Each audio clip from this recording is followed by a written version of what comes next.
মাননীয় মহাসচিব, আমি একটা প্রশ্ন রাখতে চাই যে আগামী ডিসেম্বরে এই অন্তর্বর্তীকালীন সরকার ইলেকশনের আয়োজন করবে এবং সেই ইলেকশনে সেনাবাহিনীর সহায়তা করবে। এই বিষয়টা বিএনপির কতটুকু আস্থা বা বিশ্বাস রাখে? কেন রাখবে না? সব কিছুর উপর আস্থা আছে। নির্বাচনের ব্যাপারে এর আগেও আপনার সেনাবাহিনী সহযোগিতা করেছে, এখনো করবে, সেটাই তো স্বাভাবিক। মানে ছাত্র আন্দোলন থেকে শুরু করে বিভিন্ন সংগঠন আওয়ামী লীগকে নিষিদ্ধের দাবিতে বিভিন্ন এই বিষয়ে আমি এখনই কোনো কমেন্ট করবো না, দয়া করে এটাকে ডাইভার্ট করবেন না এখন। Thank you. পরবর্তীতে বলুন।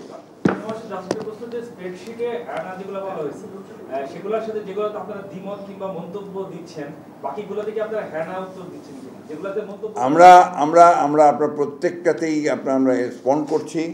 যেটা হচ্ছে হ্যাঁ দেওয়া দরকার সে হ্যাঁ দিচ্ছি, কিন্তু যেটা আপনার আলাদা বক্তব্য দেওয়া দরকার সেটা আমরা বক্তব্য দিচ্ছি। এটা আমরা ওইভাবেই আমরা টোটালি কোঅপারেট করছি।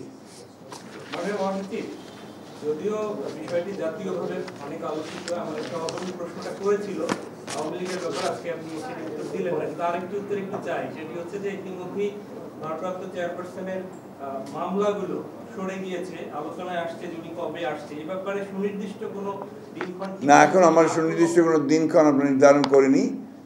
যখন আমাদের মনে হবে যে উপযুক্ত সময়, সেই সময় তিনি আসবেন।